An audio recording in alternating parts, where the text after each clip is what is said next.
తెలంగాణ రాష్ట్ర మంత్రివర్గ సమావేశము బడ్జెట్ సమావేశాలపై కేటాయింపులు చేసుకోవడానికి లేదా సూచనలు తీసుకోవడానికి ఇవాళ సమావేశం.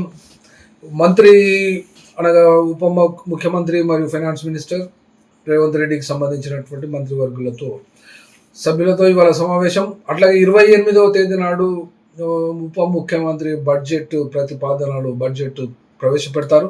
ఈ బడ్జెట్ ఈసారి అయితే 3,15,000 నుండి 3,35,000 కోట్ల వరకు ఉండేటువంటి అవకాశం ఉంది. ఇందులో ప్రధానంగా స్ట్రైకింగ్ ఫీచర్ మాత్రమే ఇక్కడ చెప్పడం ఉద్దేశం ఈ వీడియో చేయడానికి.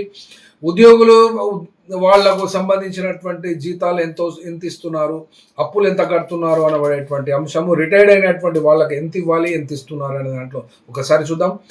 బడ్జెట్లో 26-27 వడ్డీ చెల్లింపులు 25,000 నుండి 30,000 వరకు చెల్లించేటువంటి అవకాశం ఉన్నది.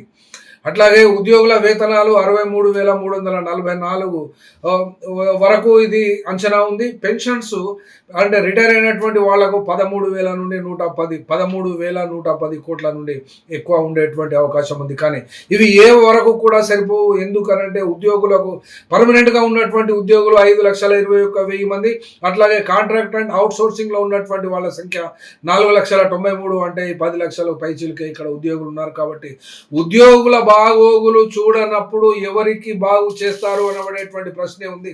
ఎందుకంటే ఇక్కడ నారా చంద్రబాబు నాయుడు ఉన్నప్పుడు అత్యంత పిసినారిగా పనిచేసినటువంటి నారా చంద్రబాబు నాయుడు ఉద్యోగుల పట్ల వ్యవహరించినటువంటి తీరు ఇప్పటికీ ఎవరు మర్చిపోలేదు. ఆయన బాటలోనే నడిచినటువంటి కేసీఆర్ 10 సంవత్సరాలు, నారా చంద్రబాబు నాయుడు 9 సంవత్సరాలు.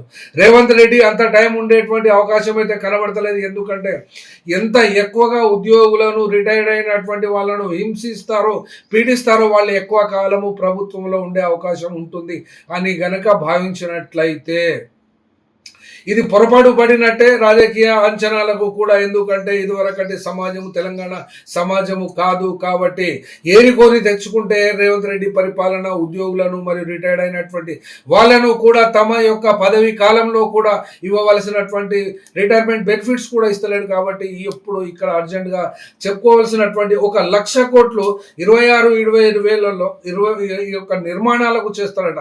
1,00,000 కోట్లు కేటాయించినప్పుడు ఈ 1,00,000 కోట్ల కాంట్రాక్టర్లే కదా, ఆ కాంట్రాక్టర్లు, ఆ పర్సెంటేజ్లు, ఆ లాభాల కోసమే ఇది ప్రవేశపెడుతున్నారు తప్ప ఇంకా దేనికి కూడా ఉపయోగపడేటట్టు లేదు. కాబట్టి పెన్షనర్స్కు కేటాయించవలసింది 25,000 కోట్లు కేటాయించాలి, ఉద్యోగులకు 1,00,000 కోట్లు ఖచ్చితంగా కేటాయించాలి.